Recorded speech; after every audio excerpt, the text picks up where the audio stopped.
protesters pour into the streets coast to coast overnight. Hundreds arrested over the weekend after rallies turned violent. Anger over deadly police shootings is boiling over, and now new details on the gunman behind the deadly attack in Dallas. Did he have a much bigger attack in the works? We're convinced that this suspect had other plans. We have what authorities found in his journal and his deadly arsenal. And the hero mother, hit while shielding her children from the sniper. She's now speaking out. I didn't do anything that any other mother, father would have done for their own child. Joining us exclusively this morning as President Obama cuts short his trip overseas and heads to Dallas. Any violence directed at police officers is a reprehensible crime. As the city comes together. Also this morning, an ABC News exclusive. The woman behind this dramatic Facebook Live video. The officer just shot him in his arm. It shows the moments after a police officer shot her boyfriend is here live as the officer's attorney says there's more to the story. And ravaging wildfires tear through the West, more than a dozen growing this morning as thousands evacuate, hundreds of acres and homes burned. Right now, 11 states on high alert. Live in Times Square, this is Good Morning America. And Good Morning America, we begin this week with so much emotion and unrest all across the country after those devastating shootings. You see, some rallies, like this one in Minnesota, did turn violent over the weekend. Dozens of officers injured. This healing is going to be hard. And we have so many striking images to show you. This encounter between a young woman and officers in riot gear in Baton Rouge. And last night, people asking for peace in Los Angeles, protesters joining hands, making a statement as the country mourns the loss of those lives in Louisiana and Minnesota, and of course, those 5 officers in Texas. And in Dallas this morning, closed offices now reopening. The city is reaching for understanding. And Amy on the scene in Dallas right now. Good morning, Amy. That's right, George. Good morning to you. The city of Dallas preparing for President Obama's visit here tomorrow as this city still in mourning and on edge after that deadly shooting Thursday night, with calls for peace and justice growing louder in protests and vigils across the country. Overnight, hundreds of protesters shut down LA's massive 405 freeway in both directions. As night fell on Memphis, more than 1,000 demonstrators took to this bridge, bringing Interstate 40 to a standstill for almost 4 hours. Don't shoot! Don't shoot! In Baton Rouge, where Alton Sterling was killed by police last week, 48 arrests overnight, following more than 100 arrests Saturday. Among them, Black Lives Matter's activist DeRay McKesson. You know, I remain disappointed in the Baton Rouge police who continue to provoke protesters who are peacefully protesting. In St. Paul, Minnesota, 21 officers were hurt during a rally, one of them suffering a broken vertebrae after a concrete block was dropped on his head. Police report protesters throwing fireworks, rocks, and Molotov cocktails. 102 people arrested. Meanwhile, the country remembering the 5 Dallas law enforcement officers killed in an ambush by a lone gunman. Every one of those men and women that lose their lives in the line of duty, they are fathers, they are mothers, they are husbands, they are grandpas. You know, we're the same, we're not different. The other 9 officers injured in the shooting all released from the hospital and recovering at home. This morning, a nation praying for peace. Several thousand gathered at this town hall in West Dallas. I don't care what color they are, it's hard to reject love. I have never seen love lose a fight. You can wrestle it down to the mat and try to hold it down, but before you count to 10, love will leap back up again. And speaking of all the love, it is right here behind me, an outpouring of support piled on top of 2 Dallas police cruisers. And President Obama cutting short that trip to Europe to return home to the States.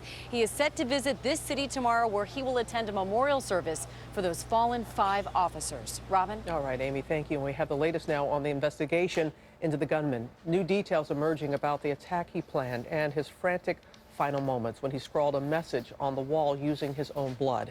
ABC's Matt Gutman is on the scene for us as well there in Dallas. Good morning, Matt.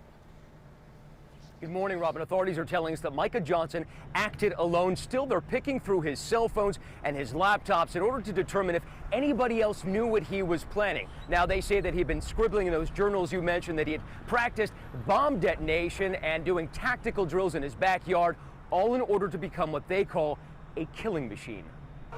This morning, ABC News learning Micah Johnson had been planning an even more destructive attack on police for months. He was amassing the capability to do more mayhem than he did on that day. Black Lives Matter! But police say he saw that Black Lives Matter protest as a target of opportunity, one that he'd been training for, taking self-defense courses and doing tactical drills in the backyard of his middle-class home. Authorities say he even detailed some of the training and planning in a journal. The person talked extensively about shoot and move protocols and tactics. Shooting and moving tactics Johnson used to confuse and kill police officers. He had a lot of magazines, and he was ready for an extended firefight. The Army veteran was carrying a semi-automatic rifle and a handgun when he began sniping at police near El Centro College around 9 p.m. Thursday night. Dallas Police Chief David Brown telling CNN his officers were trapped in a kill zone. We are learning some of the positions of our deceased officers, and it was, they were in a funnel, and it ended up being a fatal funnel. Towards midnight, SWAT teams corner Johnson and negotiate with him for 2 hours. He just basically lying to us, playing games, laughing at us, singing. Johnson leaving a final message. He may have been wounded as he made his way up the staircase, and he was writing in his own blood? That appears to be the case. On the way up the staircase, he scrolled the letters RB. Police are still investigating its meaning. At 1:30 a.m., police fatally wounding Johnson with a robot-borne bomb, killing him, a tactic that triggered protests around Dallas Sunday. The use of that robot bearing the bomb was controversial. Do you think it was warranted? I do believe it was warranted. It saved lives. It's been a tragedy for more officers to lose their life. Now, authorities decided to go ahead and detonate that bomb despite the fact that they knew that there were people inside that college at the time. They had apparently become trapped there when the school went on lockdown, but all of them were evacuated unharmed. George. Okay, Matt, thanks. Let's get more on the investigation now from our senior justice correspondent Pierre Thomas in Washington. And Pierre, the investigation has intensified. Authorities still searching for any possible accomplices. Good morning, George. Authorities this weekend continue to look for any support Johnson may have had, especially from black supremacists. So far, they found no evidence that links others to this plot, but the Dallas police chief said on Friday he plans to leave no stone unturned. Authorities say the suspect, Micah Johnson, embraced a radical form of Afrocentrism, and the New York Times is reporting he supported the new Black Panther Party, which advocates violence against whites and Jews. Investigators claim he was on radical websites and social media platforms. In one case, he allegedly liked a page which said, "Kill everything blue that moves." And while such language is incredibly scary, it may be just within the margins of free speech. It's a general call to harm people, but not a direct threat aimed at a specific person. But there are those in law enforcement who worry that people preaching this kind of rhetoric might inspire violence in the same way that ISIS radicals have been doing on social media. George? So much hate online. Okay, Pierre, thanks very much. Robin?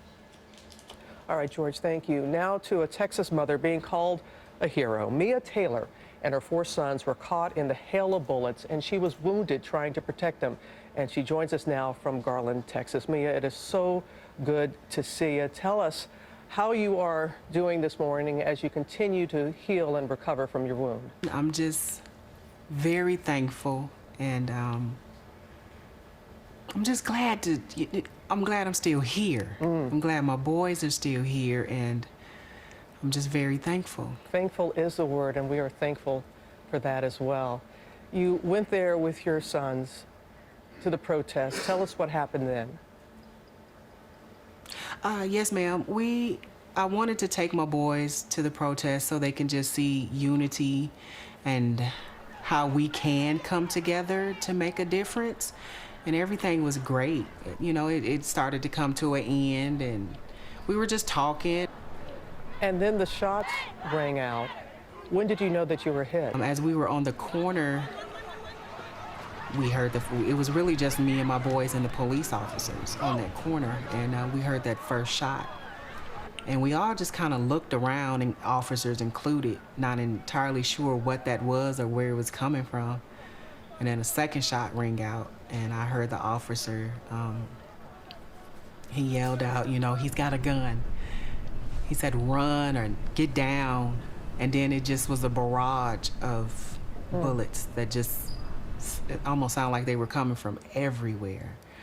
My kids took off up the block, and of course I'm making sure that they're ahead of me as much as possible, and I'm running as well, but then I feel it hit me in the back of my leg, and it slowed me down immediately. And I guess my son, Andrew, turned around to either see where I was, or he might have heard what I said. I'm not entirely sure, but he turned around, and I'm like, oh God, I just grabbed him, and I just fell on him, just kind of just threw all my weight on him to get him down into the street. And your motherly instincts just kicked in. Even in that time, your motherly instincts, you were there, you wanted to protect your children.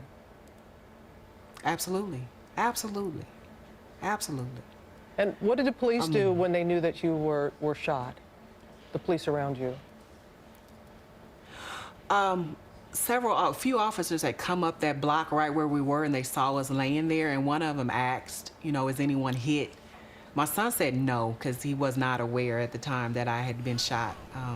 I said yes, but in a very low kind of tone as to not startle my son. And the officer asked again a little more aggressively, is anybody hit? And I said, yes, sir, I am, in my leg. And I mean, they went into action. They surrounded us. They did for me and my son what I did for my son, and that was to protect us. And they went into action, no hesitation whatsoever. They were doing their job. I'm just so grateful. Doing their job to protect, so grateful. To protect and to serve. And you saw some police officers get shot before your eyes, Mia? Yes, ma'am. Yes, ma'am. Yes, ma'am. Yes, I did. I saw 2 officers. I saw 2 officers get shot. I'm so sorry. I mean, I know what you were saying and what people are trying to grapple with what's going on in this country. And in part, the protests, you said that you were there with your sons because of unity. You wanted to show Dallas coming together. There were others that were there, though, as you know, because they were upset with the 2 gentlemen that were killed earlier the week in Minnesota and in Louisiana. What do you say to people who are waking up? We're about to start a new week, Mia. And last week is one that we all want to put behind us, but we have to learn and move forward together. We do. We absolutely do. As my son stated, you know, these are isolated incidences. Unfortunately, it's frequent in the incidences, but we have to learn to love. We have to learn to understand that policemen and policewomen are not robots. They are human. We are all human, and we all make mistakes. Some are more permanent mistakes than others, but we can all get over anything if we just come together. Just communication. It all starts with communication, if you ask me. We all have so much more in common than I think that we all want to admit. And it starts with family. It starts with family. You know, you remind me a lot of my mom. She used to say that a lot, too. She would say, honey, we have more in common than not. So why don't we focus on those similarities? And a lot of it begins with family. Exactly. Mia Taylor, thank you so much. Exactly, we do. Yeah, thank you very much for your strength and your courage. And continue to know that the nation, the world, we're thinking of you, your family, all the people there in Dallas, as well as the families who lost loved ones last week in other places. Thank you, Mia Taylor. You take care. Yes, ma'am. Thank you. Thank you. So she was shot. She didn't want to startle her son, so she whispered to the police officer that she had been hit. And you just see how much she is powered by love. So strong. Message there for all of us. All these shootings, of course, front and center in the race for the White House right now, as just 1 week before the Republican convention in Cleveland. And ABC's Tom Yamas has the latest from the campaign trail. With the country still reeling after the ambush in Dallas and protests across the nation, Donald Trump is accusing the president of ignoring reality. Trump tweeting, "President Obama thinks the nation is not as divided as people think. He is living in a world of the make-believe." Race now at the forefront of the campaign. One of Trump's biggest supporters, former New York City Mayor Rudy Giuliani, with this advice to black children. If I were a black father and I was concerned about the safety of my child, I would say, be very respectful to police. I'd also say, be very careful of those kids in the neighborhood and don't get involved with them, because, son, there's a 99% chance they're going to kill you, not the police. And this blunt view of Black Lives Matter. Black lives matter, white lives matter, Asian lives matter, Hispanic lives matter. That's anti-American and it's racist. A much different tone from Hillary Clinton. I'm going to be talking to white people. I think we're the ones who have to start listening to the legitimate cries that are coming from our African-American fellow citizens. Trump supporter, retired Army General Michael Flynn, who's being vetted to be Trump's running mate, strongly disagreeing with Clinton's statement. And she talked about white people being to blame. I mean, that is so irresponsible. But Flynn may have his own troubles gelling with Trump. I think women have to be able to choose. He's a registered Democrat who, unlike Trump, supports abortion rights. And a big week ahead on the campaign trail. Senator Sanders expected to endorse Hillary Clinton at a rally tomorrow, and we may learn who Donald Trump will pick to be his running mate before next week's convention. George? Okay, Tom, thanks. Let's get more on this now from Martha Raddatz, who joins us now from Dallas, and our political analyst, Matthew Dowd, from San Antonio. And Martha, you spent the weekend there in Dallas speaking with voters there, and now you're going to be heading across the country to Cleveland. This issue, of course, top of mind for everyone. It truly is, George. Really, everyone we've talked to has talked not only about a racial divide, but the political divide. And because we're in Dallas and we've been around here, obviously everybody's talking about how you bridge that divide. Some of the voters I talked to say they really haven't made a decision yet, that they're listening to Donald Trump, they're listening to Hillary Clinton, but keeping their children safe and somehow bringing this nation together is really paramount on their minds, George. And Matthew Dowd, we saw in Martha's interview with General Flynn yesterday, he came out and said he was basically pro-choice, difficult for a Republican vice presidential nominee, especially this year. But Donald Trump is zeroing in on this decision now. Biggest decision, as you said, of his campaign, the biggest one he has control of. Other contenders, Chris Christie, Mike Pence, the governor of Indiana. Who would help him the most?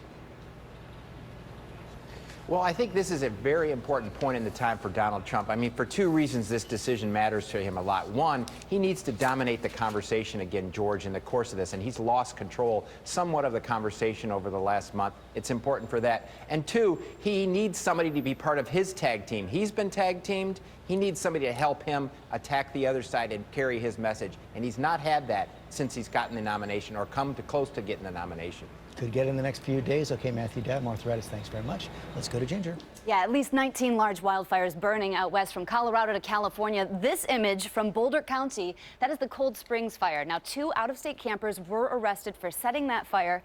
We've got hundreds of folks, even overnight, that have been evacuated from their homes. Santa Clarita, California, this one, the Sage Fire, and then, of course, we're looking at 49% contained and 77% contained right here in this part of California. Much more fire danger today. I'll have a whole lot more coming up with that. But first, let's get to the Select Cities, brought to you by Brookdale Senior Living. I think when people hear about memory care, they're scared. They think that it's sad. I think it's important for everyone to know that there's so much more to memory support than the stigmas that you hear about, that these residents still have lives and their lives still matter, and that they are still living their lives, that they're not locked away, and that they still have a lot to live for. You know, they have people that care about them, and they have people that love them, and I love them, so. Call now to find out how we can put our 30 years of understanding to work for your loved one today. And a very good morning, meteorologist Brian Vandergraff outside across the area. We do have some 50s and 60s to start off. Definitely feeling more comfortable out there. What about your drive this morning heading into work? Well, this morning, 70s, beautiful sunshine, upper 80s this afternoon, but I got to tell you, no high humidity. We hold that off for quite some time. Looking at your 7-day forecast, a little bit muggier tomorrow, slim chance of a shower in the mountains. Wednesday, one of our better chances, about 40%. And then look, the heat and humidity really rise Thursday and Friday, well into the 90s with afternoon storm chances daily.